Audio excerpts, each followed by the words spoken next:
Talaga bang naisip mo na mapapasayo ang negosyong nakakahalaga ng bilyon-bilyong piso?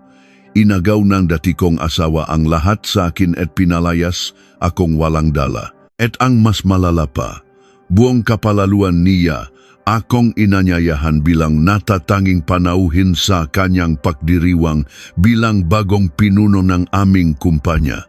Gusto siguro niyang ipamukha sa lahat ang anyo ng isang talunan na nawalan ng lahat. Ngunit may isang bagay siyang hindi alam. Nakita nang ang aking ama ang lahat ng ito bago pa man mangyari. Ang salusalo ngayong gabi ay hindi para ipagdiwang ang kanyang tagumpay. Ito ang magiging entablado na magpapahayag ng kanyang pagbagsak. Nang gabing matanggap ko ang paanyaya, ang aking makamay ay nanginginig. Ang masalitang nakasulat sa aking telepono ay parang malamig na hangin na tumagos sa aking buto. Kagalang-galang na Clara, malugot ka naming inaanyayahan. Wala pang isang linggo mula nang pirmahan namin ang papeles para sa pagpapawalang bisa ng aming kasal sa harap ng huwes sa Maynila. Kararanas ko lamang mabura ng tuluyan sa negosyong itinayo namin gamit ang aking dugo at pawis. Gayunpaman, nakuha pa niyang anyayahan ako ng buong yabang sa kanyang sariling pagpuputong ng korona. Saan kaya nang gagaling ang kanyang kapalaluan nang hindi ko na maintindihan ang nangyayari? Ang aking ama na buong buhay ay tahimik lamang ay sumulyap sa aking telepono. Ngumiti siyang may kahulugan at bumulong, "Pumunta ka. Makakakita ka na isang napakagandang palabas." Sa sandaling iyon, naunawaan ko ang pagdiriwang na ito ay hindi para sa pagbubunyi. Ito ang simula ng isang dula kung saan ang taong nag-akalang siya ang nagwagi ay mawawalan ng lahat. Noong umagang iyon, ang langit sa itaas ng Maynila ay hindi inuulan ngunit nakabibingi ang kabigatan ng makulay abong ulap. Ang lumang gusaling munisipyo na nakatago sa likod ng mamatatandang punong ng mangga ay nagpapakita ng bakas ng panahon sa pamamagitan ng mga basak na baldosa nito. Nakaupo ako sa isang pamilyar na upuang gawa sa plastik. Ang aking mga kamay ay nakapatong sa aking mga tuhod. Patuloy na pinagpapawisan ang aking mga palad ngunit ang totu ay nanlalamig ang mga ito. Sa aking harapan ay nakapatong ang isang manipis ngunit napakabigat na piraso ng papel na tila puputol sa isang bahagi ng aking buhay. Ito ang kasunduan sa paghihiwalay. Ang aking king-asawa o malapit ng maging dating asawa na si Mateo ay nakaupo sa tapat ko. Nakasuot siyang maayos na abong kasuotan at puting pantas. Sa kanyang pulso ay kumikinang ang orasang ibinigay ko sa kanya bilang alaala noong una naming makuha ang isang malaking kontrata. Ang kanyang mukha ay kakaibang payapa. Hindi niya iniwas ang kanyang mata at hindi rin siya nagpapanggap na humihingi ng paumanhin.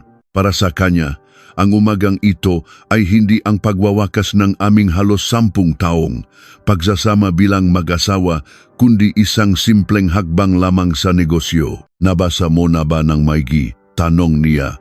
Ang kanyang tinig ay walang anumang damdamin, parang isang taong natatakot na mapagkamalang minsan kaming nagmahalan ng labis. Tumanggo ako. Sa totoo lang, halos kabisado ko na ito. Ang patakaran sa paghahating yaman ay napakaikli na nakakapanindig balahibo.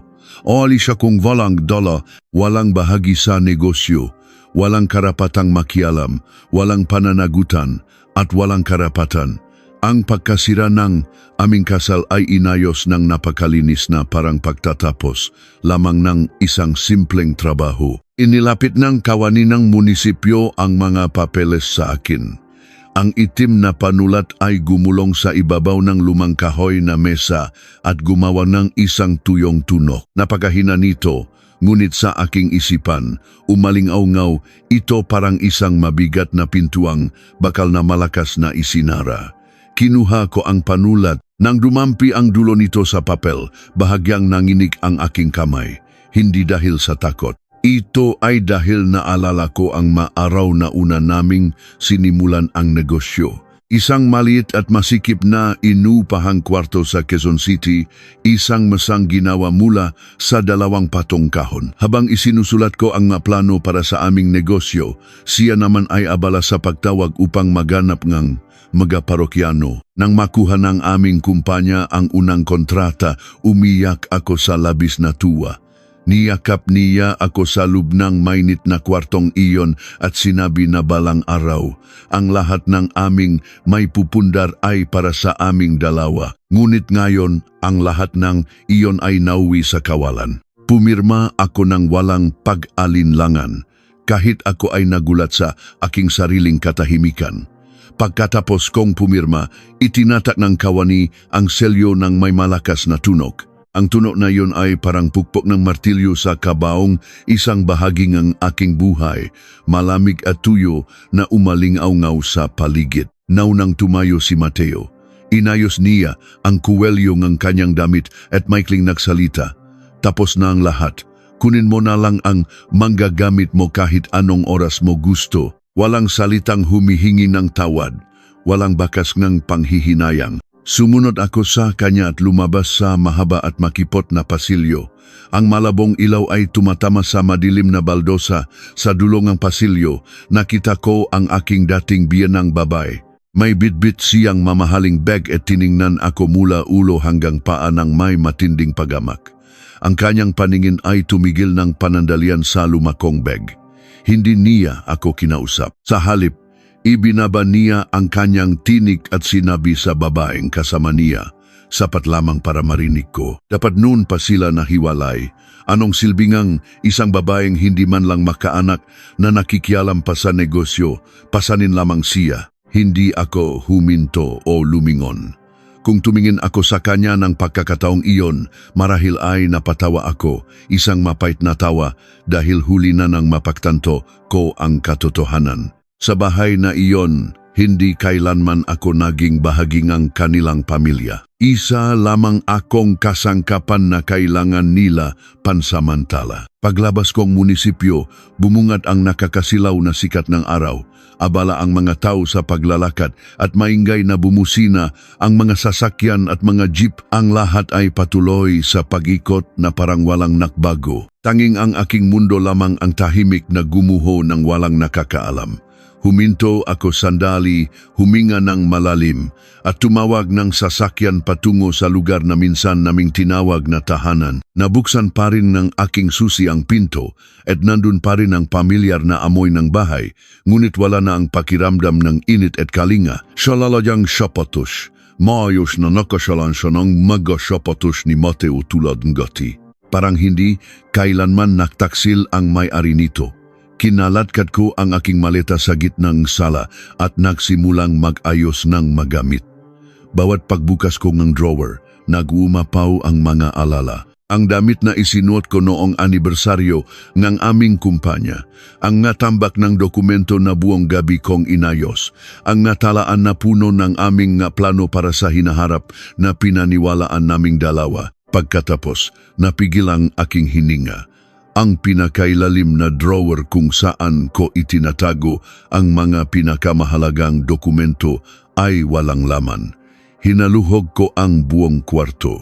Binuksan ko ang lahat ng kabinet at drawer. Napakabilis ng pinting ng aking puso hanggang sa tila nabibingi na ako. Nandun pa rin ang computer, ngunit nang buksan ko ito, nakalabas na ang lahat ng aking ma-account at binago na rin ang paraan upang mabawi ang mga ito. Bumaksak ako sa upuan at pinagmasdan ang walang kalaman lamang screen. Isang malamig na pakiramdam ang gumapang sa aking likuran. Noon ko napagtanto, ang paghihiwalay ay simula pa lamang.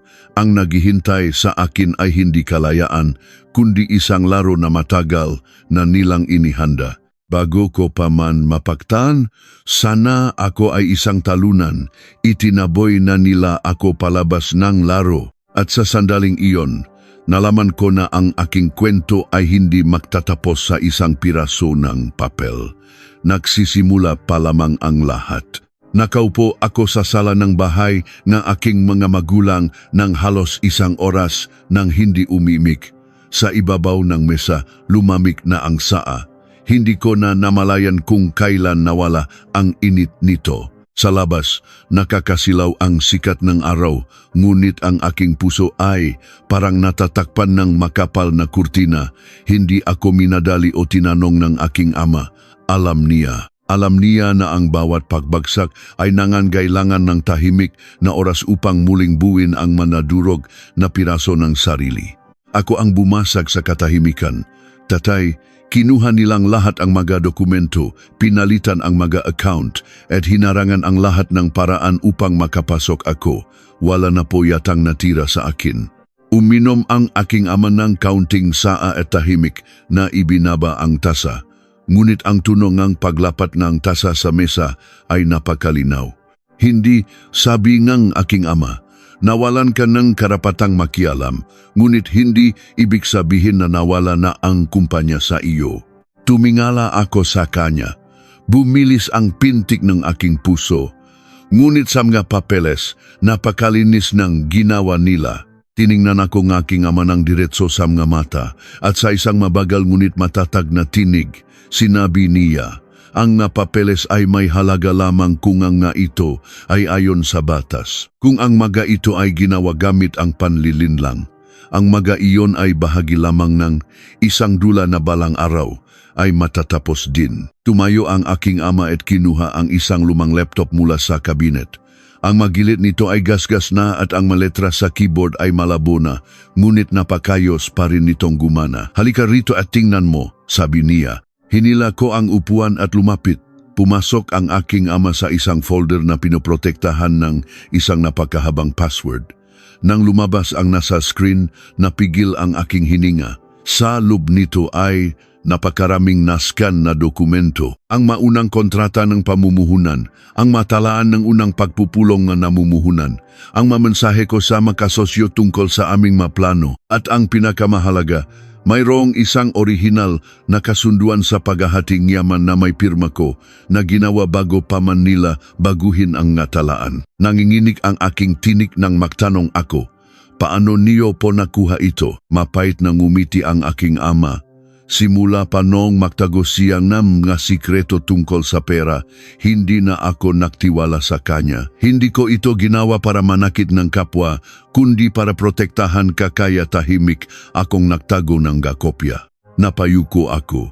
Sa unang pagkakataon matapos ang paghihiwalay, naramdaman ko ang pagbara ng aking lalamunan. Bago pa man makapagsalita, muli ang aking ama, tumunog ang aking telepono.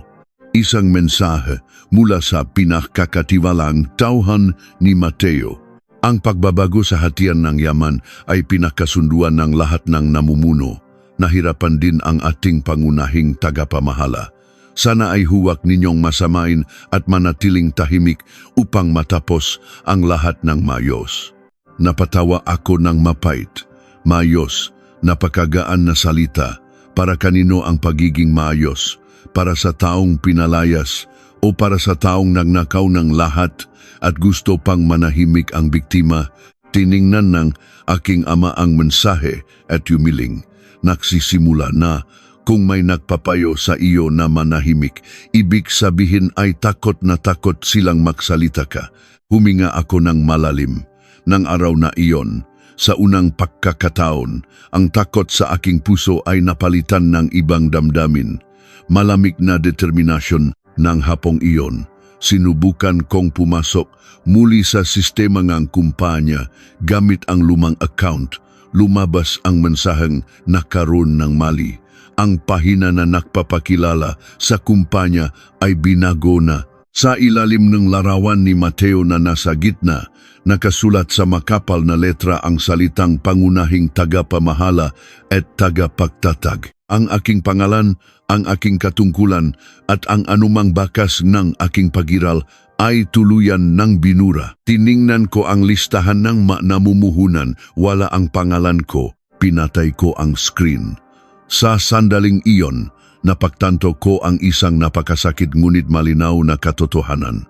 Hindi lang nila gustong angkinin ang negosyo, gusto nilang burahin ako sa kasaysayan nito. Pagsapit ng gabi, nakatanggap ako ng isa pang tawag. Isang dating kasama sa trabaho na nakasama ko noong nagsisimula pa lamang kami. Nakalangan ang kanyang tinig. Tumawag lang ako para mangamusta. Nabalitaan ko na wala na kayong kinalaman sa kumpanya. Tahimik ako sandali bago sumagot. Kanino niyo po nalaman? Bumuntong hininga siya. Kay Mateo po. Kusa raw kayong umalis at tumanggap ng bayad bago lumisan. Mahigpit kong hinawakan ang aking telepono. Hindi galit, kundi isang nakakapanindig balahibong lamig ang bumalot sa aking buong katawan. Napagtanto ko na hindi lamang ang mapapeles, kundi pati na rin ang aking dangal ay unti-unting sinisira. Matapos ibaba ang telepono, nanatili akong nakaupo ng hindi gumagalaw. Lumapit ang aking ina. Ipinatong ang kanyang kamay sa aking balikat at nanginginig na sinabi, "Anak, kalimutan na natin iyon. Isipin mo na lang na pambayad utang iyon." Bago pa man ako makasagot, matatag na nagsalita ang aking ama. Hindi maaari. Tumingin sa akin ang aking ama. Ang kanyang nga mata ay malalim at seryoso. Kung susuko ka, ang mga kasinungalingang ikinalat nila ang magiging nag-iisang katotohanan. Humarap ang aking ama sa akin at nagsalita ng napakalinaw. Hindi mo kailangang umatake ngayon. Kailangan mo lang magpakita sa pinakamahalagang sandali. Tiningnan ko ang aking ama at naramdaman ang mabilis na paktibok na aking puso. Anong sandali po? Kinuha ng aking ama ang aking telepono at muling binuksan ang paanyaya sa pagdiriwang ni Mateo. Ang liwanag ng screen ay tumama sa mukha ng aking ama na nagpalalim sa kanyang makulubot, ngunit ang kanyang mamata ay kasing talim ng yelo. Sa sandaling maniwala sila na lubusan ka ng natalo. Sa sandaling magyabang siya sa harap ng lahat ng namumuhunan at kasosyo. Sa sandaling makasiguro sila na wala ka ng pagkakataong lumaban, iyon ang sandaling hinihintay natin. Ibinalik ng aking ama ang telepono sa akin. Sa gabing iyon, hindi ka pupunta bilang isang dating asawa. Pupunta ka bilang ang taong ninakawan ng bilyon-bilyong halaga ng negosyo. Mahigpit kong hinawakan ang telepono. Mula ng pirmahan ko ang kasunduan sa unang pagkakataon. Hindi ko naramdaman na ako ay isang talunan. Unti-unting dumilim sa labas at isa-isang bumukas ang mga ilaw sa kalsada. Tumingin ako sa bakuran. Ang lugar kung saan naniwala ang isang dalaga sa pag-ibig at sa salitang makasama. Ngayon, alam ko na, sa isang laro, minsan ay pinapaniwala kang kalaban na talunan ka na. Ngunit ang totoo, iyon lamang ang simula para magawa nila ang pinakamalaking pagkakamali sa kanilang buhay. At ang pagdiriwang na iyon ang magiging entablado kung saan babawiin ko ang lahat ng ninakaw sa akin. Mayroon lamang akong isang tanong na patuloy na bumabagabag sa aking isipan habang nakatingin sa kadiliman ng gabi. Handa na ba talaga akong harapin ang mga halimaw na minsan kong itinuring na pamilya? Ang masumunod na araw ay lumipas ng napakabagal. Parang tumigil ang oras sa loob ng aming lumang bahay. Hindi ako nagpakita ng anumang takot, pag-iyak o pag-aalala. Namuhay ako ng tahimik, kumain sa tamang oras at natulog ng mahimbing. Tuwing umaga, naklalakad ako sa paligid ng aming nayon, pinakmamasdan ang makaordinaryong tao na nakahanabuhay sa kalsada. Sa mga oras na iyon, natutunan ko na ang pinakamatinding galit ay hindi isinisigaw at ipinapangalandakan, kundi tahimik na kinikimkim at hinahayaang maging matigas na yelo sa loob na dibdib. Nakikita ko ang aking ama na madalas nakaupo sa aming maliit na beranda, hawa ang kanyang lumang telepono. Gumagawa siya ng mamaikling tawag, nakikipag-usap sa napakahinang tinig na hindi ko marinig kahit pilitin ko. Hindi na ako nagtanong o nangyalam. Natutunan ko ng maktiwala sa tamang tao at wala nang hihit pa sa talino ng aking ama pagdating sa pagbabasa ng takbo ng isip ng kalaban. Dumating ang gabi ng pagdiriwang. Sa harap ng aking lumang aparador, pumili ako ng isang simpleng kasuotan.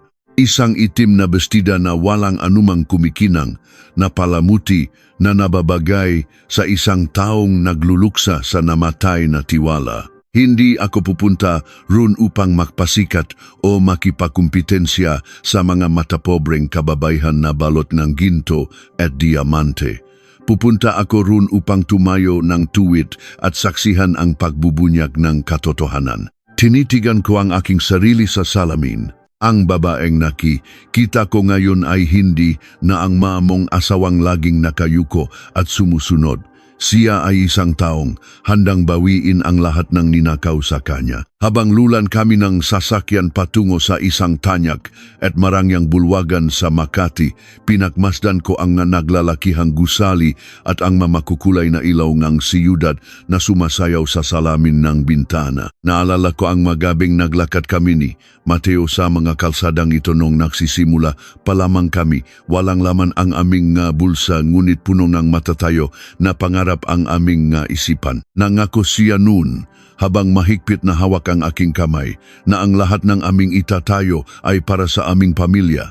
Isang pamilyang hindi naman pala niya balakbuin at ingatan kasama ko. Pagbaba namin ng sasakyan ng aking ama, sumalubong agad ang malamig na hangin na nababalutan ng amoy ng mamahaling pabango at mga sariwang bulaklak na ginamit bilang palamuti. Sa bungat pa lamang ay makikita na ang naglalakihang magapulang tela at ang magakumikinang na letrang nagpapahayag ng tagumpay ni Mateo. Ang makilalang panauhin sa larangan ng negosyo ay nag-uusap at nagtatawanan.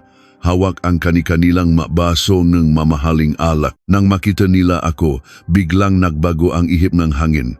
Ang mga pamilyar na mukha na minsan kong nakasama sa mga kakapagod na pagpupulong ay mabilis na nag-iwas ng tingin. May mga matang nagpapakita ng mababaw na awa, may mga pasimpleng nakbubulungan sa likod ng kanilang magakamay, at may mga lihim na natutuwa sa pagbagsak ko. Ngunit hindi ko sila pinansin. Nahlakat ako ng tasno, nanlalamig ang makamata habang nakasunod sa matitibay na hakbang ng aking ama. Sa gitnang ng malawak na bulwagan, nakatayo si Mateo. Nakasuot siyang ng isang napakaayos at mamahaling itim na kasuotan. Ang nakakabit sa kanyang lig ay ang madilim na asul na kurbata, na mismong ako ang pumili para sa kanya noong una kaming humarap sa isang napakalaking namumuhunan sa negosyo. Nakikipakamay siya sa lahat ng dumadaan na may pilit ngunit perpektong ngiti ng isang taong nag-aakalang nasa kanya na ang buong mundo. Nang magtakpo ang aming mapaningin, lumapit siya agad. Hindi niya itinago ang kislap ng kapalaluan at tagumpay sa kanyang mata. Dumating ka, sabi niya habang buong yabang na inilalahat ang kanyang kamay. Tiningnan ko ang kamay na iyon, ang kamay na walang pag-aalinlangang pumirma sa kasunduan na aming paghihiwalay upang itaboy ako ng walang dala. Inabot ko ito. Napakainit ng kanyang palad habang ang akin ay kasing lamig ng hangin sa labas. Binabati kita. May klikong sagot ng walang kangiti-ngiti. Ngumiti siya ng mas malapad, tila isang taong nakatitiyak na hindi ko na siya kailanman maabot. Salamat, huwag kang mahihiya, magpakasaya ka ngayong gabi. Pamilya pa rin naman ang turing namin sa iyo. Pamilya. Inulit ko ang salita sa aking isipan habang mabilis na binabawi ang aking kamay. Tumango lamang ako ng walang sinasabi dahil alam kong ang salitang iyon ay walang bigat at walang halaga sa mataong katulad niya. Sa hindi kalayuan, nakita ko ang kanyang ina. Nakasuot itong napakakinang na kwintas at mga hikaw na alam kong binili gamit ang perang pinahirapan ko at ng kanyang anak. Tiningnan niya ako ng may matinding pandidiri. Tila ba isa akong nakakadiring pulubi na nakapasok sa kanyang malinis at ginintuang palasyo. Uminggo siya, umirap at tumalikod, hindi na nag-abalang magpakitang tao pa sa harapan ng ibang bisita. Nagsimula ang malakas na tugtugin at tinawag ng taga-pagdaloy ang pansin ng lahat upang magsiupo. Pumasok na kami sa loob ng pangunahing bulwagan. Ang nakasabit na ilaw sa kisame ay parang mga bituin na bumababa upang saksihan ang gabing ito. Humanap kami ngang maupuan ng aking ama sa bandang gitna, hindi masyadong malapit sa unahan upang hindi agad mapansin, ngunit sapat upang makita ng buo ang mangyayari sa entablado. Tahimik lamang na nakamasid ang aking ama, nakapatong ang dalawang kamay sa kanyang tuhod, tila isang batikang manunod na naghihintay sa kapanapanabik na bahagi ng isang dula. Sisimulan na nila, pabulong kong sabi habang nakatingin sa mga taong nagayos sa unahan. Oh, sagot na aking ama na hindi inaalis ang kalmadong tingin sa entablado. Mas maraming tao, mas malinaw na maririnig ang katotohanan kapag sumabog na ito. Unti-unting namatay ang mga ilaw sa paligid at tanging ang entablado lamang ang naiwang maliwanag. Umakyat si Mateo, bitbit ang isang mikropono. Ang kanyang tinig ay buong-buo at punong-puno ang pagmamalaki. Nagsimula siyang magsalita tungkol sa kanyang malalaking pangarap, sa mga panahong naghihirap pa ang aming kumpanya, at kung paano niya di umano itinawid ang lahat ng pagsubok gamit ang kanyang sariling talino at matibay na paninindigan. Habang nagsasalita siya, ang mga tao ay buong pagangang pumapalakpak. Bawat salita na lumalabas sa kanyang bibig ay parang nakakalason na hangin na pilit ipinapasinghap sa lahat ng naroon. Wala siyang binanggit ni isang salita tungkol sa akin. Wala siyang binanggit tungkol sa mga gabing umiya siya sa labis na pagkabigo at ako ang walang tulo na nag-ayos ng magagusot sa mga papeles at pananalapi. Para sa kanya, sa gabing ito, siya ang nag-iisang matapang na nagtayo ng imperyong ito mula sa alabok. At nang sabihin niya ng buong lakas ang makatagang, ako ang naglagay ng unang bato na naging matibay na pundasyon ng negosyong ito. Naramdaman ko ang matinding pagigpit ng aking dibdib. Hindi dahil sa sakit o panghihinayang, kundi dahil sa matinding pag-asam na matapos na ang kanyang nga kasinungalingan bago pa man niya ito tuluyang paniwalaan. Bumulong ang aking ama sa aking tainga ng napakahina. Nakikita mo ba?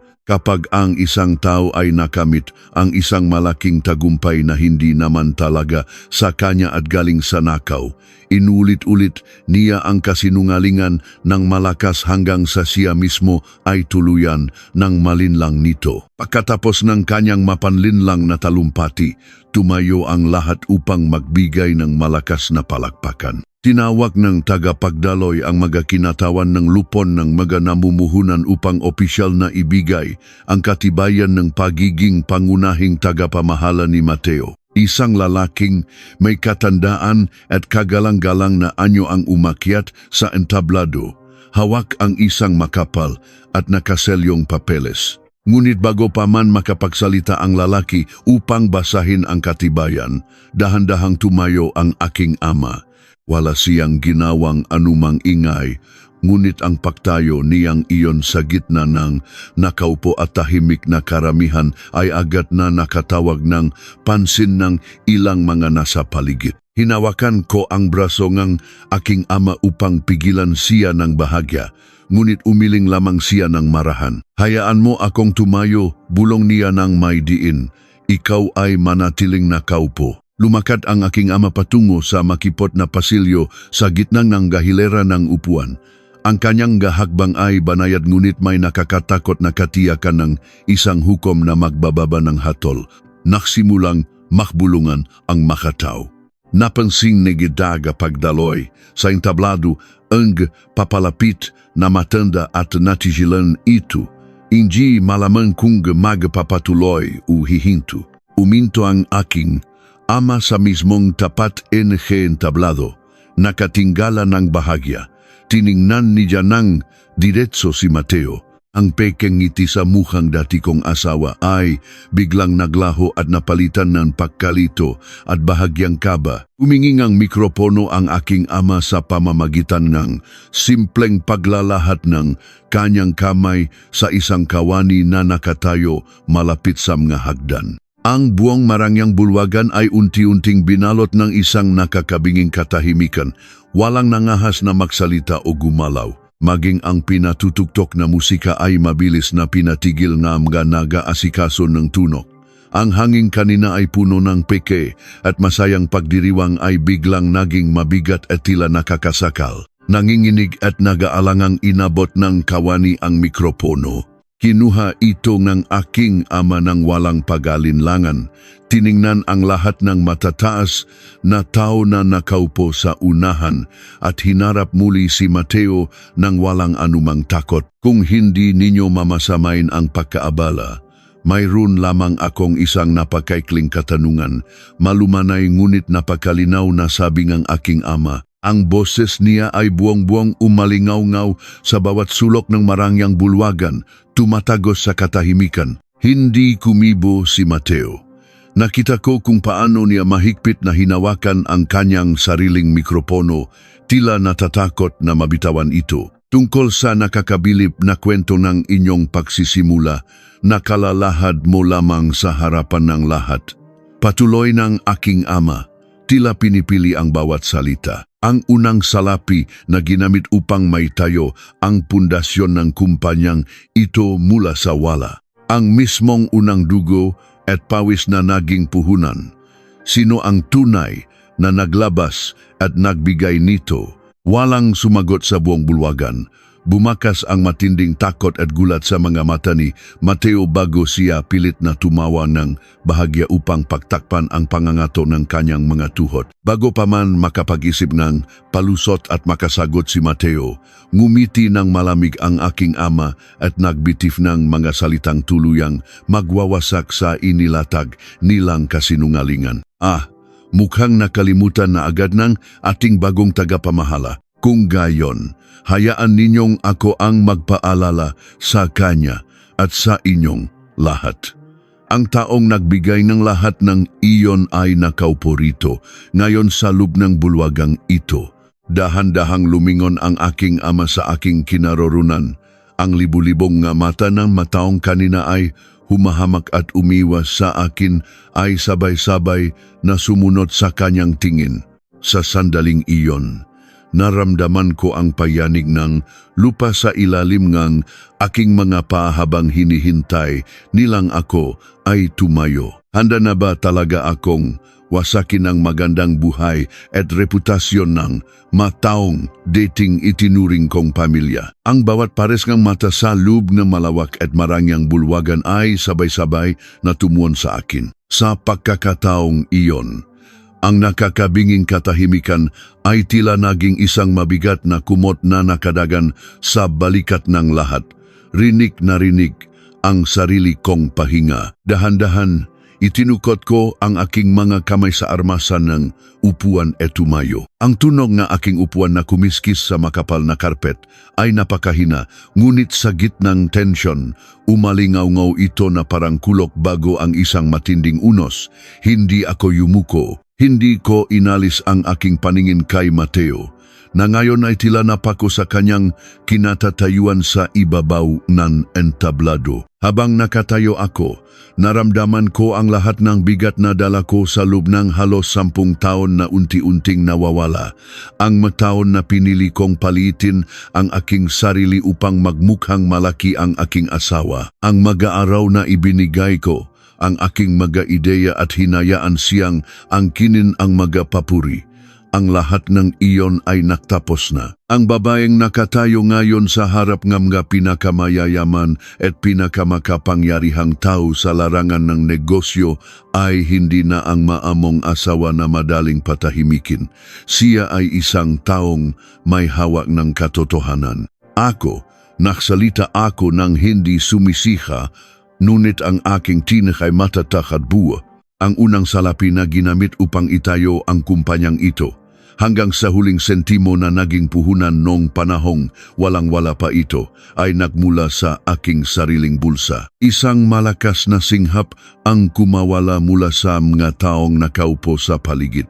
Ang mga mata pobreng kababayhan na kanina lamang ay patagong nagtatawanan habang nakatingin sa aking simpleng kaswatan ay biglang nanlaki ang mamata. Ang mamumuhunan na nakaupo sa mga unahang hanay ay nakatinginan, nagsimulang bumulong-bulong. Ang ilan ay kinuha ang kanilang matelepono marahil ay nagsisimula nang magpadala ng mensahe sa kanilang mga tauhan upang alamin kung ano ang nangyayari. Ang ilusyon na perpektong tagumpay ni Mateo ay tuluyan nang nabasag. Sa entablado, nakita ko ang pakpata ng butil ng pawis mula sa noo ni Mateo pababa sa kanyang panga.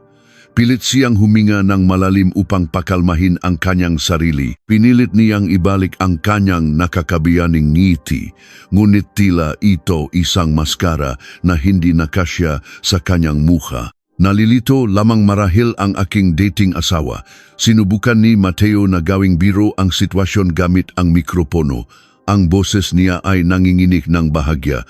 Naunawaan ko ang kanyang nararamdaman. Ang paghihiwalay namin ay nagdulot ng labis na sama ng loob sa kanya. Hinihiling ko ang inyong pangunawa. Huwag na sana nating palakihin ang isang simpleng di pagkakaunawaan ng isang pamilya. Sinubukan niyang palabasin na ako ay isang balif na babaeng hindi matanggap ang hiwalayan. Isang lumang laro na madalas niyang gamitin noon kapag nakakaroon kami ng di pagkakasundo sa mga desisyon sa negosyo. Ngunit bago pa man ako makasagot upang ipagtanggol ang aking sarili, isang matinis at nakakapasong sigaw ang pumunit sa hangin. Sinungaling, walang utang na loob. Tumayo ang aking dating biyenang babae mula sa kanyang upuan sa unahan. Ang kanyang mukha ay namumula sa matinding galit at ang kanyang daliri ay nanginginig habang nakaturo sa akin. Nakalimutan na niya ang kanyang pagpapanggap bilang isang maginong ginang ng mataas na lipunan. Sa oras na iyon, lumabas ang kanyang tunay na anyo. Matapos ka naming kalingayin at ituring na pamilya. Matapos mong tanggapin ang lahat ng sustento mula sa aking anak noong nagiwalay kayo. Ngayon ay may gana kang pumunta rito upang manggulo. Patuloy niya sa pagsigaw. Wala nang pakialam kung pinapanood siya ng mga kilalang tao. Mukhang pra. Hindi ka makapapayag na makita ang anak kong nagtatagumpay ng wala ka. Bumaling ang mga mata ng mga tao sa akin. Naghihintay kung paano ako sasagot sa matinding paratang na ito. Ang ilan ay tila nakumbinsi sa sigaw ng matanda. Naramdaman ko ang pagnanais ng aking ama na magsalita upang ipagtanggol ako, ngunit tiningnan ko siya at mahinang umiling. Ako ang tatapos sa usaping ito. Tumingin ako ng diretso sa mata ng matanda. Hindi ako natakot, hindi rin ako nagalit. Sa halip, naramdaman ko ang isang malalim na kalmado. Sustento, tanong ko. Ang boses ko ay tahimik, ngunit tila may talim na pumupunit sa bawat kasinungalingan nila. Kayo ba ay nakatitiyak sa inyong sinasabi? Dahil sa araw na pinirmahan ko ang papeles ng paghihiwalay sa munisipyo, hindi ako kumuha ni isang kusing. Umalis ako ng walang dala dahil naniwala ako na ang dangal ay hindi mabibili ng numang halaga ng salapi. At kung ako ay mukhang pra, bakit ibinigay ko ang lahat ng aking naipon noong panahong?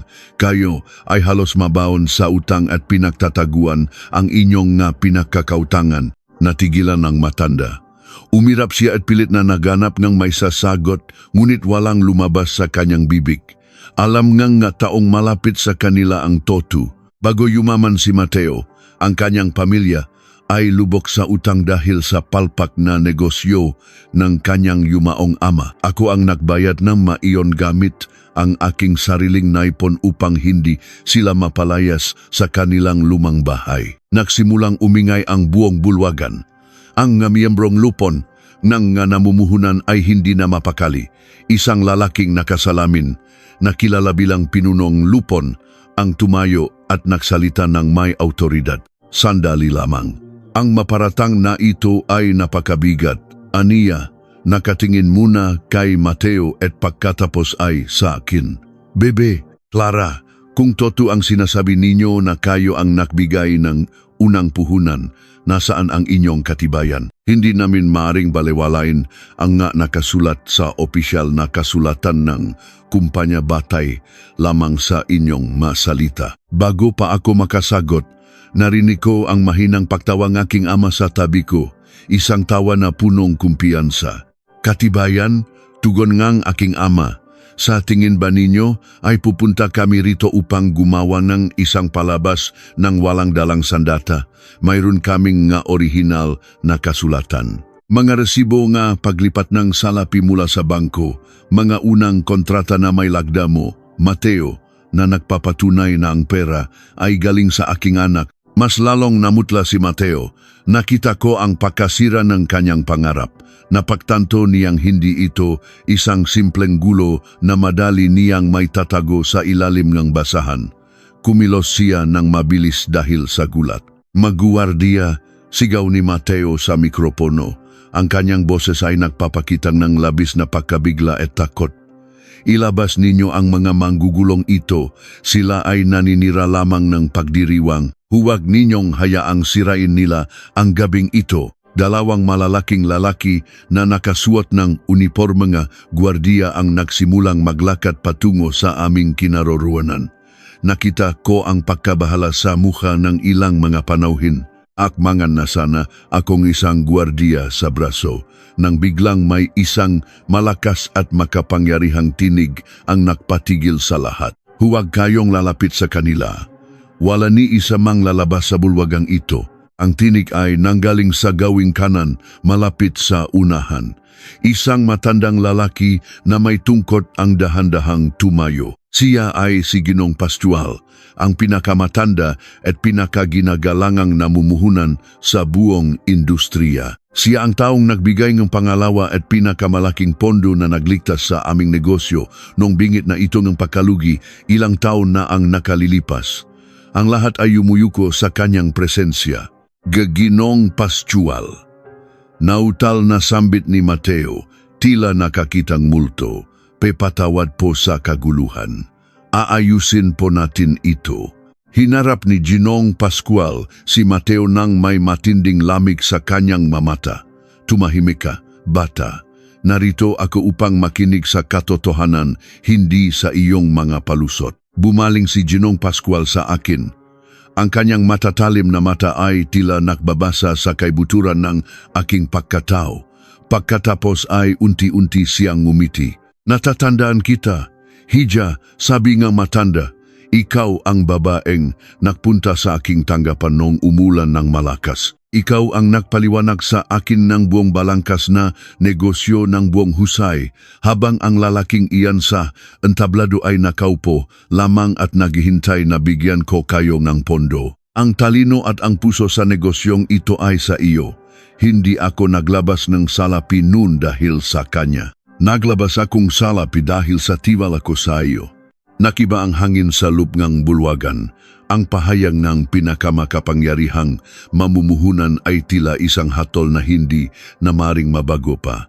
Ang mga kaupong miyembro ng lupon ay nagsimulang mag-usap-usap ng malakas. Hinihingi ang agarang pagpapaliwanag mula kay Mateo. Ngunit ang hindi inaasahan ng lahat ay ang sumunod na pangyayari.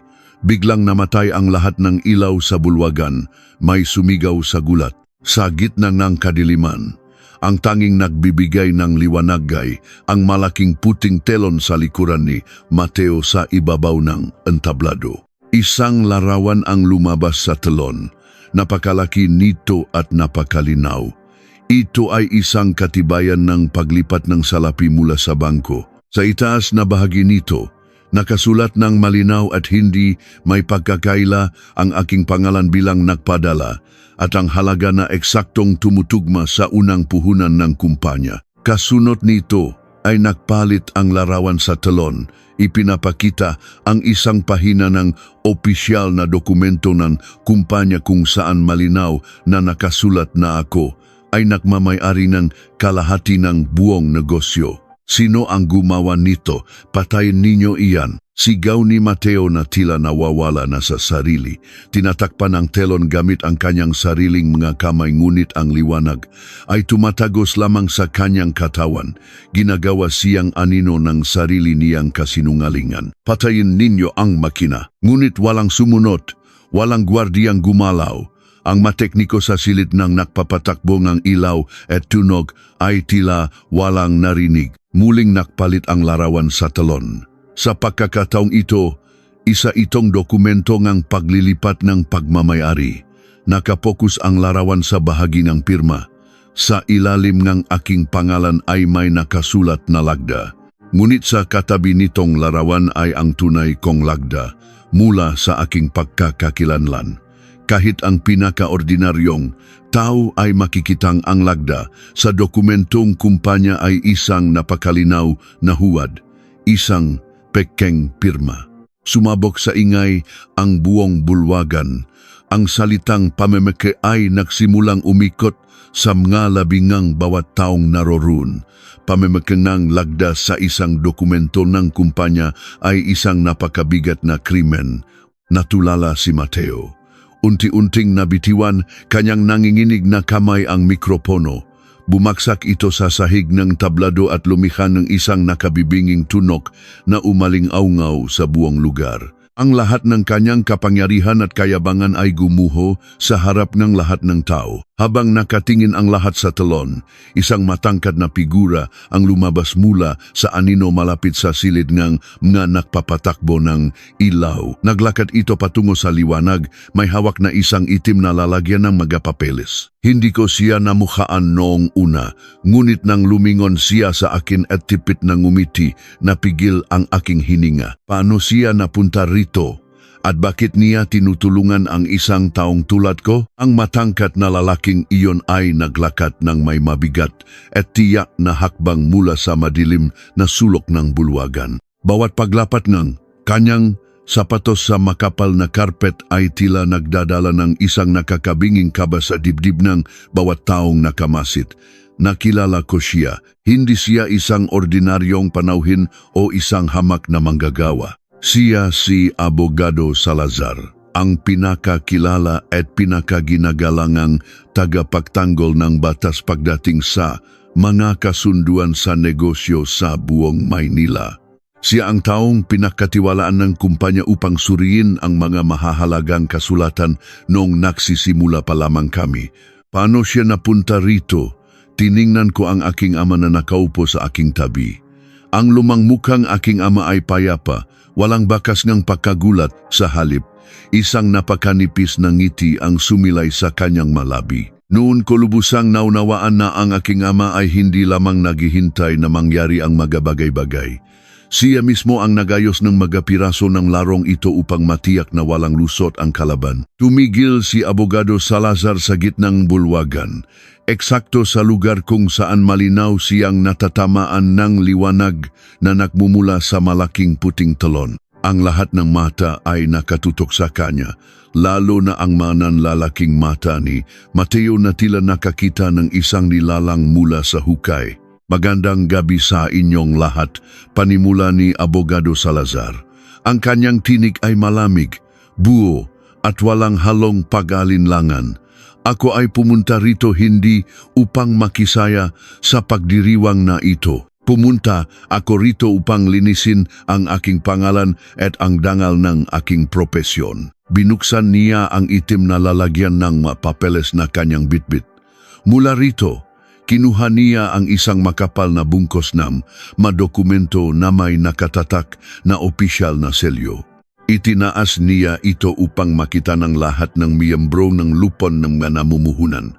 Ang larawang nakikita ninyo ngayon sa malaking telon ay isang kasulatan na nagpapawalang bisa sa mga karapatan ni Binibining Clara, patuloy niya sabay turo sa telon sa likuran ni Mateo.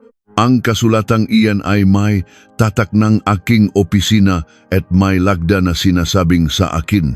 Ngunit nais kong ipaalam sa buong kapulungang ito, sa harap ng lahat ng namumuhunan, na ang dokumentong iyan ay isang malaking kasinungalingan, isang huwad.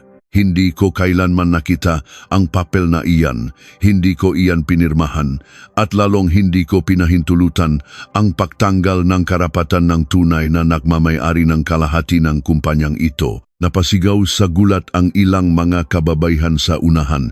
Ang mga kalalakihang kilala sa larangan ng negosyo ay mabilis na nag-usap-usap. Ang salitang pamamaki ay muling umaling-aungaw, ngunit ngayon hindi na ito isang simpleng hinala. Ito ay isang direktang paratang mula sa mismong taong ginamit ang pangalan. Naramdaman ko ang matinding kaba at kagalakan na nagahalo sa aking dibdib.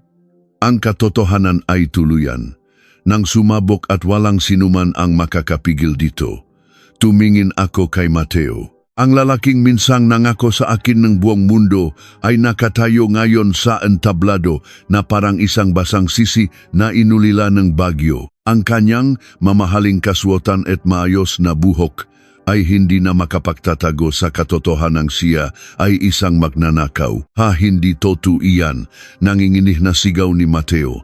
Nakaharap siya sa lupon ng manamumuhunan, pilit na nakahanap ng kakampi. Bayad ang taong iyan.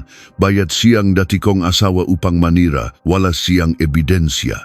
Hinarap siya ni Abogado Salazar ng may matinding awa at pagamak. Bayad. Tanong ng abogado habang dahan-dahang lumalapit sa entablado.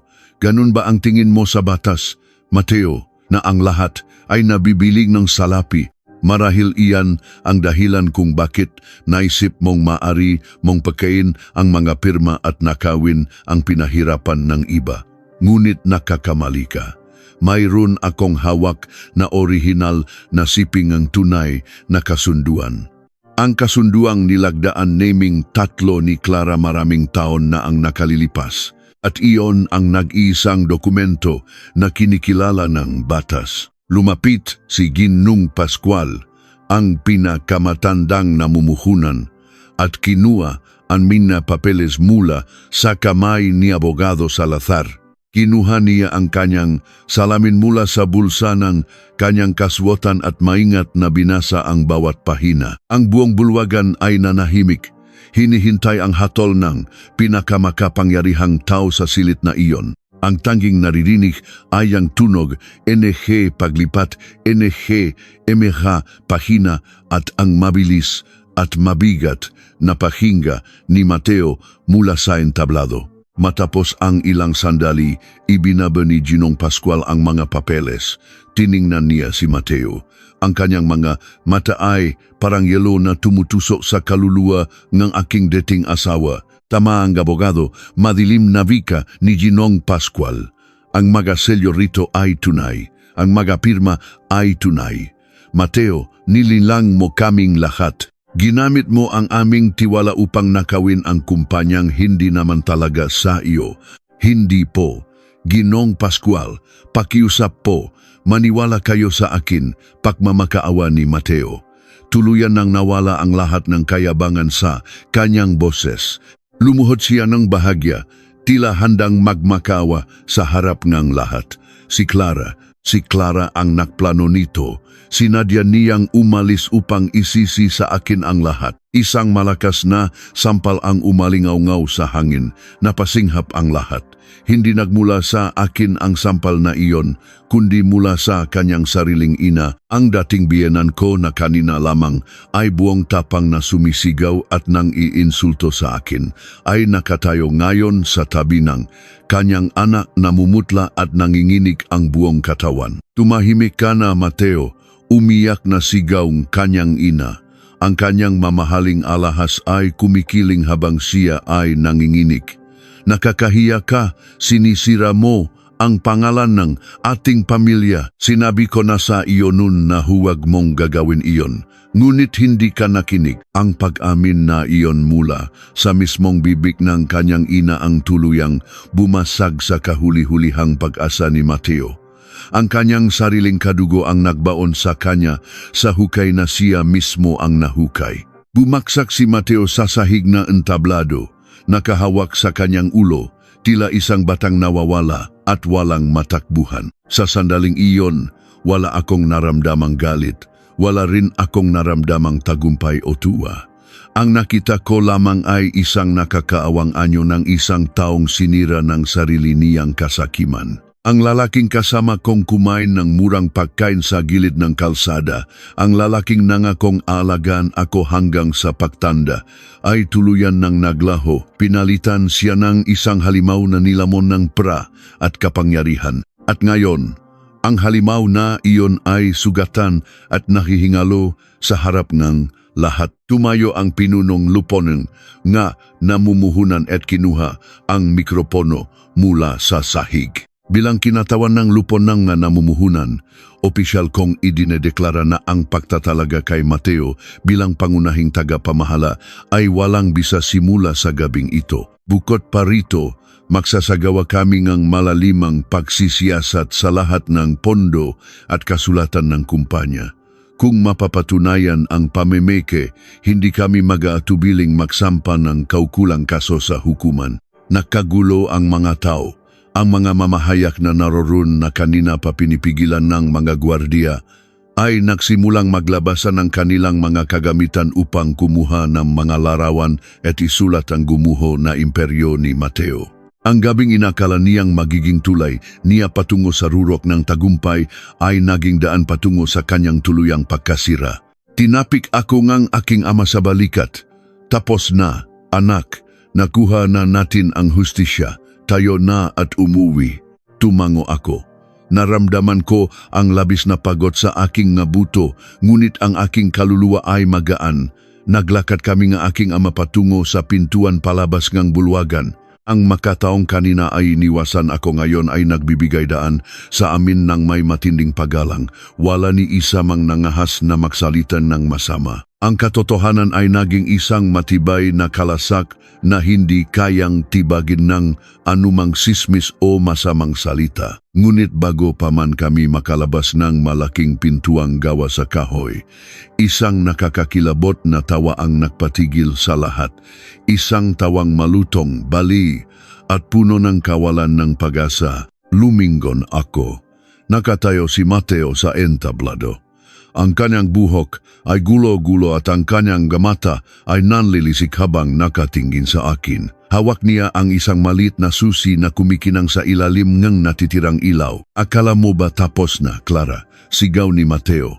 Ang kanyang boses ay garalgal at nakakapanindig balahibo. Akala mo ba ikaw ang nanalo ngayong gabi? Inagaw mo sa akin ang lahat. Ipinahiya mo ako sa harap ng buong mundo. Ngunit may isang bagay na hindi alam ng lahat tungkol sa iyo. Tiningnan niya ang mamiyembro ng lupon at ang mga mamahayag na patuloy sa pagkuha ng larawan. Itinaas niya ang hawa niyang susi. Ang susing ito ay nagbubukas ng isang tagong silid sa lumang gusali ng ating kumpanya. Patuloy niya, ang laway ay tumatalsik mula sa kanyang bibig dahil sa labis na pagkabalif. Sa loob ng silid na iyon ay may mga dokumentong naglalaman ng pinakamalaking sikreto ng babaeng iyan. Mga sikretong magpapatunay na hindi siya ang santa na inaakala ninyo. Kung babagsak ako ngayong gabi, isasama kita sa impyerno. Clara, ang buong bulwakan ay muling binalot na matinding tensyon. Ang aking ama ay kumunot, ang no at humihpit ang hawak sa aking braso. Tininan ko ang susi sa kamay ni Mateo at naramdaman ang mabilis na pagdaloy na malamig na pawis sa aking likuran. Anong sikreto ang sinasabi niya at bakit tila pamilyar ang susing iyon sa aking mamata? Nang makita ko ang susi na kumikinang sa ilalim ng natitirang ilaw sa ibabaw ng entablado, tila tumigil ang pag-ikot ng aking mundo. Pamilyar ang susing iyon. Isang maliit na susing gawa sa tanso na matagal ko nang ibinaon sa limot kasama ng mga pinakamapapait na alaala ng aking buhay. Ito ang susi sa isang nakatagong lalagyan sa loob ng aming pinakaunang tanggapan. Isang lugar na matagal na naming iniwan noong lumaki na ang kumpanya. Naramdaman ko ang pagigpit ng hawak ng aking ama sa aking braso. Tiningnan ko siya at nakita ang bahagyang pag-aalala sa kanyang matatandang mata. Ngunit kalmado ko siyang inisiyan. Hindi ako natatakot.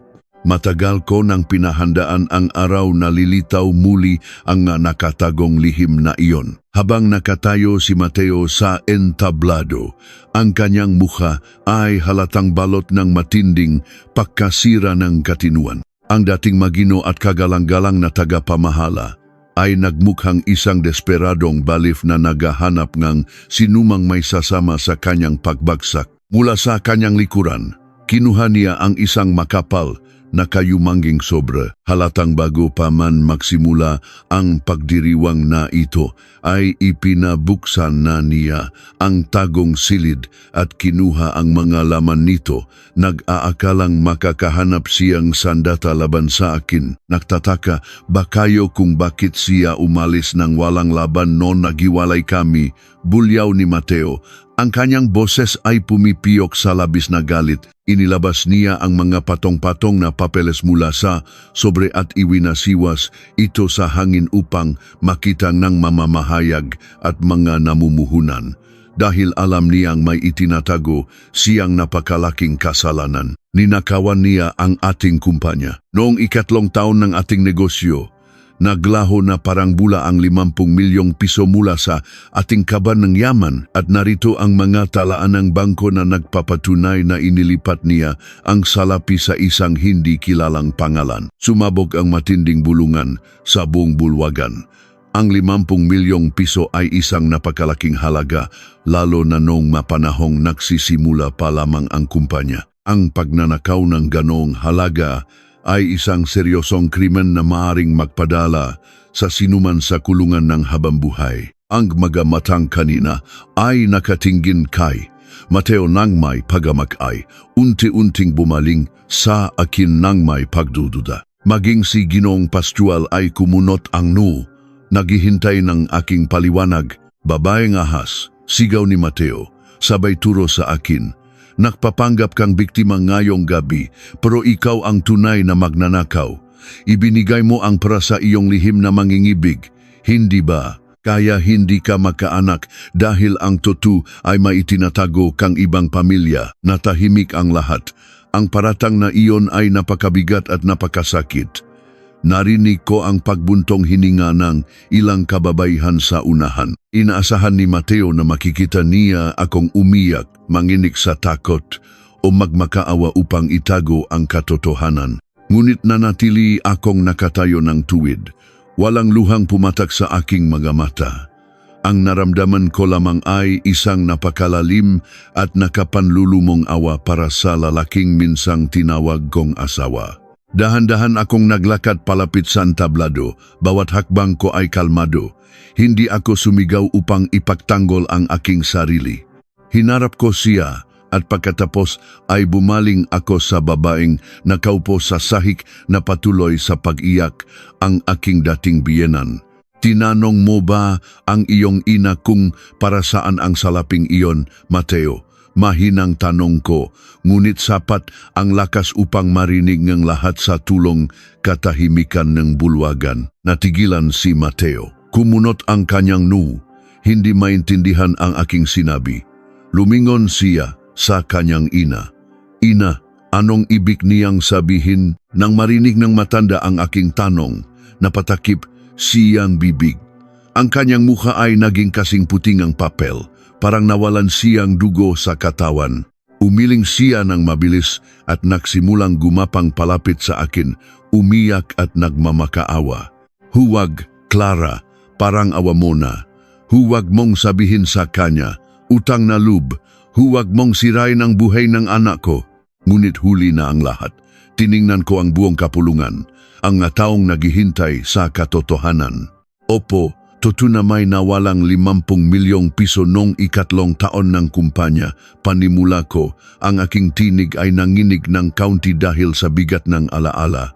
Ngunit hindi ko iyon ninakaw. Ibinigay ko iyon upang tubusin ang buhay ng lalaking nakatayo ngayon sa entablado. Lalong nanlaki ang mga mata ni Mateo. Anong kalokohan ito? Sigaw niya. Hindi mo ba naalala, Mateo? Tanong ko nang may mapait na ngiti. Nung 3 taon ng ating pagsasama, bigla kang nawala ng 3 araw. Sinabing ang ina mo sa lahat na nagbakasyon ka lamang sa isang malayong probinsya upang magpahinga dahil sa matinding pagod sa trabaho. Ngunit ang dinukot ka. Kinuha kang isang malupit na sindikato dahil sa naiwang utang sa sugal ng iyong yumaong ama. Nagbanta silang puputulin ang iyong mga daliri at ipapadala ito sa amin kung hindi. Kami magbabayad ng 50 milyon sa loop ng 2 araw. Umiling si Mateo, halatang hindi makapaniwala. Hindi totoo iyan. Iniligtas ako ng maalagad ng batas. Walang binayaran. Sinabi ng ina ko na, sinabi ng ina mo ang gusto mong marinig upang hindi mawasak ang iyong pagkatao. Putol ko sa kanyang mga salita. Ang boses ko ay biglang lumakas, puno ng sakit na matagal kong itinago. Walang alagad ng batas na tumulong sa atin dahil natakot ang ina mo na baka tuluyan kang patayin ng sindikato kapag nalaman nila. Lumuhod siya sa harapan ko. Hinakan ang aking ngapa at nagmakawang iligtas ko ang kaysa-isa niyang anak, kaya ginawa ko ang tanging paraan. Kinuha ko ang lahat ng natitirang pondo ng ating nagsisimulang kumpanya. Ibinenta ko ang huling lupaing pamana ng aking mga magulang sa Batangas ng Palugi at mag-isa akong pumunta sa isang inabandonang bodega sa Cavite upang iabot sa mga masasamang loob ang salapi. Tahimik na umiyak ang aking ama sa aking likuran. Ang makapanauhin ay nakapako sa kanilang kinaupuan, hindi makapaniwala sa lalim ngang sakripisyong ginawa ko para sa pamilyang walang ginawa kundi saktan ako. Nanginig ang makamay ni Mateo habang tinitingnan ang mapapeles na hawak niya. Tumingin siya sa kanyang ina, na ngayon ay nakadapa sa sahig at walang tigil sa paghagulgol, isang malinaw na pag-amin sa katotohanan ng aking masinabi. Ngunit hindi pa iyon ang pinakamasakit, pagpapatuloy ko. Pumatak ang aking luha, hindi dahil sa kahinaan, kundi dahil sa pag-alala sa isang inosenteng buhay. Basahin mo ang huling papeles sa sobrang hawak mo, Mateo. Ang kasulatan mula sa pagamutan. Ang papel na pinilit mong inilipat ko sa aking lihim na mangingibig. Basahin mo kung anong uri ng pagamutan iyon. Nanginginih na kinuha ni Mateo ang huling pahina. Ang kanyang mga mata ay mabilis na nagbasa. Habang binabasa niya ito, ang kanyang bibig ay bahagyang bumuka at ang kanyang mga tuhod ay unti-unting nanghina. Noong gabingang pagtubo sa iyo, nagkaroon ng kaguluhan paliwanag ko. Ang boses ko ay halos maging isang bulong narinig ng lahat.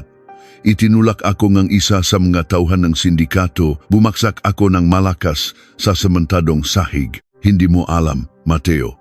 Hindi alam ng sinuman na noong gabing iyon, ako ay 2 buwang nagdadalantaw sa ating unang anak. Isang nakakabibinging katahimikan ang bumalot sa buong lugar. Ang tanging naririnig ay ang mahinang pagiyak ng ilang mangga panauhin na naantik sa aking kwento. Dinala ako sa pagamutan, patuloy ko, nawala ang ating anak. At dahil sa matinding pinsala na tinamon ng aking katawan, tinanggalan ako ng kakayahang maging isang ina habang buhay. Nakiusap ang ina mo na ilihim natin ang lahat ng ito sa iyo. Ayaw niyang mabuhay ka sa matinding konsensya na dahil sa iyo ay namatay ang sarili mong anak. Pumayag ako. Tiniis ko ang lahat ng sakit. Tinis ko nung sinimulan akong kutyain ng iyong ina sa harap ng ibang tao at tawaging isang bao na babaeng walang silbi. Tinis ko ang lahat dahil minahal kita. At ito ang igaganti ninyo sa akin, ang nakawin ang kumpanyang ipinundar ko gamit ang buhay ng aking anak. Bumaksak si Mateo sa kanyang magatuhod. Nabitiwan niya ang magapapeles na nakalat sa sahig tulad ng magabasag na piraso ng kanyang pagkatao. Napahagulgol siya ng napakalakas, isang iyak ng isang taong tuluyang nawasak ang kaluluwa dahil sa sarili niyang kasamaan at kamangmangan. Pinilit niyang abutin ang laylayan ng aking bestida, humihingi ng tawad, ngunit humakbang ako paatras. Wala nang puwang ang pagpapatawad sa gabing ito. Sa pagkakataong iyon, tuluyan nang nawalan ng mukha ang aking dating biyenan. Sumigaw siya ng malakas at hinimatay sa labis na hiya at panunumbat ng sarili niyang budi. Mabilis siyang dinaluhan ng ilang kawani, ngunit ang lupon ng namumuhunan at si Ginoong Pascual ay nanatiling malamig ang pagtingin sa pamilyang ito. Nakita na nila ang tunay na anyong ng mahalimaw na naktago sa likod ng magagarang damit. Ngunit ang gabi ay hindi, pagganap na natatapos. Habang ang lahat ay nakatuon sa pagbaksak ni Mateo, biglang bumukas ng napakalakas ang malalaking pintuan ng bulwagan. Ang inkay ng pagbukas nito ay nakpatihil sa pakiyak ni Mateo. Pumasok ang 5 lalaking nakasuot ng uniforme ng alagad ng batas. May mga sandata sa kanilang nabaywang at seryoso ang mga mukha. Sa pangunguna ng isang matipunong opisyal, naglakad sila ng mabilis patungo sa entablado. Ang lahat ng mga panauhin ay kusang gumilid upang magbigay daan. Hindi ko inasahan ang kanilang pagdating. Tiningnan ko ang aking ama, ngunit maging siya ay tila nagulat sa pangyayaring ito. Kung hindi ang aking ama ang tumawag sa kanila, sino? Huminto ang opisyal sa harap ni Mateo, na ngayon ay nanginginig sa takot habang nakaluhod sa sahig. Kinuha ng opisyal ang isang nakatiklop na papel mula sa kanyang bulsa at binuklat ito sa harap ng aking dating asawa. Mateo, mayroon kaming hawak na kautusan mula sa hukuman upang dakpin ka. Wika ng opisyal sa isang malakas at nakakatakot na boses. At hindi ito dahil lamang sa pamimika ng dokumento ng kumpanya. Kumunot ang aking no. Ano pa ang maaring kasalanan ni Mateo? Nagnakaw ba siya ng mas malaking pera mula sa ibang tao? Nakipag-ugnayan ba siya sa mga mapanganib na tao upang mapalago ang negosyo? Tumingala si Mateo sa opisyal. Ang kanyang mukha ay puno ng matinding kalituhan at takot. Anong ibig ninyong sabihin? Wala akong ibang ginawang masama. Sigaw niya. Tiningnan siya ng opisyal ng may matinding pagkasuklam bago ibinaba ang kanyang paningin sa mga nakakalat na papeles sa sahig, ang mga papeles mula sa sindikato. Inaakusahan kang pamamaslang, Mateo, malamig na sagot ng opisyal. May isang saksi na lumutang ngayong hapon na nagpapatunay na ang pagdukot sa iyo nun ay hindi kagagawan ng sindikato. Ito ay isang planong ikaw mismo ang nakisip upang makakuha ng 50 milyon mula sa sarili mong asawa at nang hindi naibigay ng iyong kasabwat ang iyong bahagi, ipinapatay mo siya. Ang buong bulwagan ay umalingaw-ngaw sa mahiyawan at gulat. Ako ay napaatras, halos mawalan ng hininga sa matinding pagkabigla nang marinig ko ang katotohanan. Binenta ko ang aking pamana at nawalan ako ang anak para sa isang pagdukot na siya mismo ang nakplano.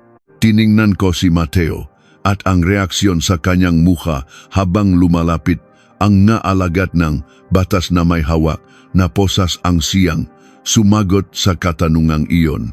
Ngunit habang kinukuha siya ng mga pulis, bigla siyang tumingin sa akin ng may nanlilisik ng mga mata at sumigal ng isang pangalan na nagpatigil sa pagtibong ng aking puso. Sino ang taong tinawag? Niya na lalong magpapagulo sa nakaraan kong pinilit kong kalimutan. Habang pilit siyang kinakalatkat ng mga alagat ng batas palabas ng malawat na bulwagan, pumiglas si Mateo ng buong lakas. Humarap siya sa akin, ang kanyang mukha ay namumula sa matinding galit at ang naugat sa kanyang lig ay tila puputok sa labis na pagkabaliw. Ang kanyang nga mata ay nanlilisik at puno ng pagkamuhi. Si Leandro, sigaw ni Mateo, ang kanyang tinik ay pumunit sa katahimikan ng buong paligid, umaalingaw-ngaw sa bawat sulok ng silid. Ang lalaking ipinapatay ko, ang kasabwat ko noong dinukot ako. Si Leandro iyon, Clara, ang sarili mong kapatid. Ang pangalang iyon ay parang isang matalim na patalim na itinara ng paulit-ulit sa aking dibdib. Si Leandro, ang nakababatak kong kapatid na naglayas at nawala ng parang bula maraming taon na ang nakalilipas. Ang kapatid na hinanap ko sa bawat sulok ng Maynila, iniyakan ko gabi-gabi hanggang sa maubos ang aking luha at tuluyang mamatay ang aking pag-asa. Siya ang naging kasabwat ni Mateo, siya ang lalaking walang awang ipinapatay ng lalaking pinakasalan ko upang paktakpan ang isang kasuklam-suklam na krimen. Naramdaman ko ang matinding panlalamig ng aking buong katawan mula ulo hanggang paa. Tila huminto ang pag-ikot ng aking mundo habang pinapanood ko ang likod ni Mateo na unti-unting naglalaho sa likod ng malalaking pintuan na gawa sa kahoy. Ang kanyang balif at garalgal na tawa ay patuloy na umalingaw-naw sa aking isipan, tila isang sumpa na hindi ko na kailanman matatakasan. Tiningnan ko ang aking ama na nakatayo sa aking tabi. Ang laging kalmado at payapang mukha ng aking ama ay biglang nanigas. Ang kanyang mapanga ay naktagis at ang kanyang mamata ay nagdilim, isang kakaibang reaksyon na ngayon ko lamang nakita sa buong buhay ko. Naiwan ang bulwagan sa isang nakakabinging katahimikan. Maya-maya pa ay binasag ito ng mahina at nakakawang pagagulgol ng aking dating biyanang babae. Nakadapa siya sa malamig na sahig, walang tumutulong, walang kumakausap. Ang mataong kanina ay pumupuri at nakikipagtawanan sa kanya ay nakatingin ngayon sa kanya ng may matinding pandidiri at pagkasuklam. Ang kanyang magagarang damit at kumikinang na alahas sa kanyang lig at braso ay tila naging mabibigat na tanikala na nakukulong sa kanya sa isang bilangguan ng sariling kahihiyan. Ang mga material na bagay na iyon ay hindi kailanman kayang magtakip sa maitim at bulok na budi ng kanyang pamilya. Dahan-dahang lumapit sa akin si Ginoong Pastual kasama ang mapinuno ng lupon ng namumuhunan. Ang kanilang mga mukha ay nagpapakita ng matinding paggalang at taos-pusong paghingi ng paumanhin. Nagsalita si Ginoong Pascual, ang kanyang tinigay. Malambot nunit, puno enerhe, autoridad at kasiguraduhan. Clara, humihingi kami ng tawad sa aming naging pagkabulag, wikang matanda habang bahagyang iniyuyuko ang kanyang ulo. Nabulag kami ng mga pekeng talaan at matatamis na salita ng isang manlilinlang. Sa lalong madaling panahon, ibabalik namin ang kumpanya sa tunay na nagmamay-ari nito. Ikaw ang magiging pangunahing tagapamahala at titiyakin naming mabubura ang lahat ng bakas ng kasamaan ni Mateo sa negosyong ito. Mula ngayon, ang kapangyarihan ay nasa iyong mga kamay na. Tumango lamang ako ng marahan. Pinilit kong ngumiti bilang paggalang, ngunit sa kaibuturan ng aking puso, wala akong maramdamang kagalakan. Ang tagumpay na inaasahan kong magbibigay ng kapayapaan at kalayaan ay naging isang napakabigat na pasanin. Nabawi ko ang kumpanya, nakamit ko ang hustisya, at nakita ko ang pagbaksak ng mga taong umapa sa aking pagkatao. Ngunit ang kapalit nito ay ang pag-ungkat sa pinakamasakit na katotohanan tungkol sa aking nakaraan. Ang pagkaalala sa nawala kong inosenteng anak at ngayon, ang balita tungkol sa aking kapatid na si Leandro na nasangkot sa napakaruming laro ng pera at kasakiman. Nagpasalamat ako sa kanila, magalang na nagpaalam, at sinabing kailangan ko muna na sapat na oras upang makapagpahinga at mag-isip. Nais ko na lamang lisanin ang malawak at marangyang lugar na ito na puno ng kasinungalingan, pagkukunwari at sirang mga pangarap. Naglakad kami ng aking ama palabas ng mataas na gusali.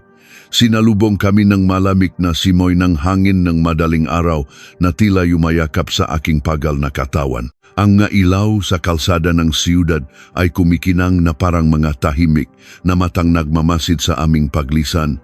Sumakay kami sa aming sasakyan nang walang anumang salita. Ang katahimikan sa loob ng sasakyan ay napakabigat at nakakasakal.